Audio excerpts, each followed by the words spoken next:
राजकारणाचा थर किती खाली चालला याचं मूर्तिमंत उदाहरण जे आहे त्याच्यामध्ये ते एक तुम्हाला घालावं लागणार आहे. म्हणजे असतं राजकारण, असतं मतभेद असतात, तत्त्वाचं असावं लागतं, चर्चेने प्रश्न सोडवले पाहिजे. कोणाचं तुम्ही व्यक्तिगत जीवन उद्ध्वस्त करण्यापर्यंत जर राजकारण नेत असाल आणि त्याच्यातून राजकारण साध्य करणार असाल तर हा राजकारणाचा थर या लोकशाहीला घातक आहे.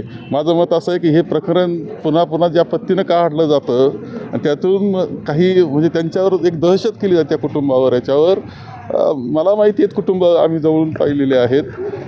अत्यंत चुकीच्या पद्धतीनं महाराष्ट्रातला राजकारणाचा स्तर खाली घसरतो आहे, ढासळतो आहे, याचं ते उदाहरण आहे.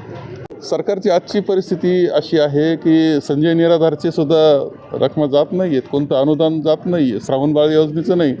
त्या निराधाराची परिस्थिती अशी असते की महिन्याला जे अनुदान येतं ते त्याच्यावर तो महिना काढतो. डोल म्हणायच्या पूर्वी आता संजय निराधार योजना म्हणतो आपण. अरे जर निराधाराला तुम्ही आता काही देऊ शकत नसाल तर आता तुमच्या इतकं म्हणजे आता काय शब्द योग्य शब्द म्हणायचं म्हणजे तुम्ही सरकार म्हणून काम करण्यास योग्य नाही असं माझं मत आहे. तुम्ही पालन करते नाही, निराधाराचे पालन करते नाही की सरकार म्हणून ती जबाबदारी.